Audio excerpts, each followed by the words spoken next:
I'm not suggesting you now go away and worship Marcion, but I do think there's a distinct possibility that he did write the Jesus story, the original put together version. And yes, I agree, it could have been because of all sorts of hearsay and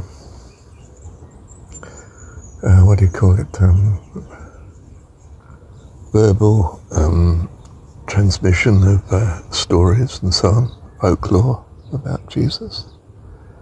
But what becomes folklore anyway? And I don't mean he got it all right, but if someone wrote the Jesus story, the Christians are supposed to believe that, well, it's God that wrote it through someone. But how about, the people as named, which is extremely unlikely given the way the Greeks and Greek culture at the time that was dominating still, even though we're talking about Roman time, the way they handle religious stories and so on, and then stick a name on it that is going to be most acceptable and make it most read. It's a different sort of world. There isn't heaps of cash in it like the modern Western secular world.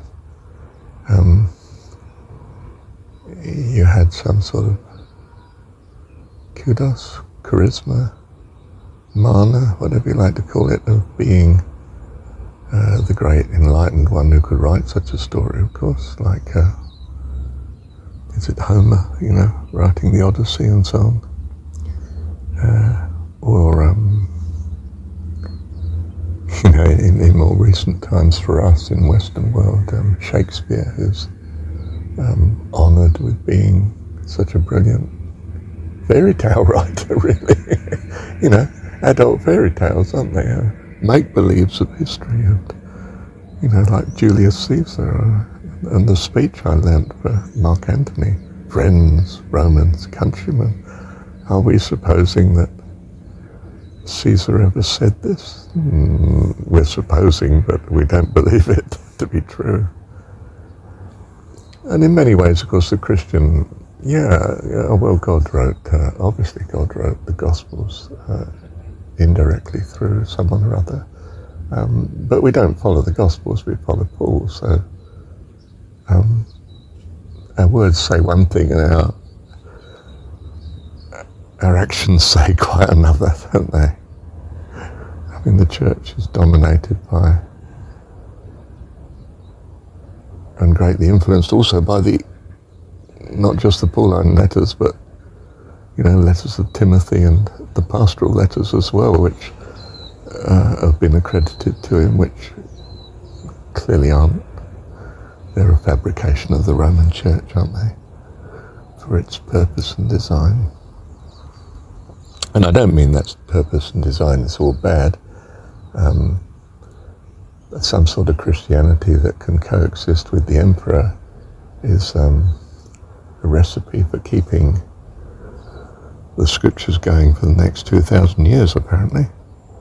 That's quite an achievement, even if you weren't living according to the scriptures, or perhaps you can't because the scriptures are not consistent within each other, even within each other, leave alone to each other. The whole thing is a mess, you could say, and it's not helped by Marcion coming along and his establishment of Christianity.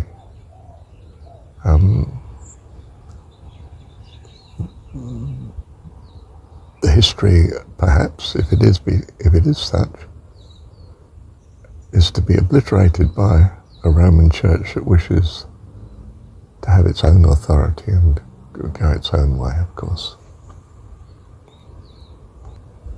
It's not crucial, but it is interesting in passing to notice that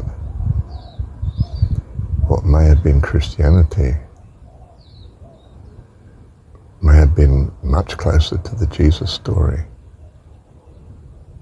what the Roman Church made of the Pauline story, the Pauline letters.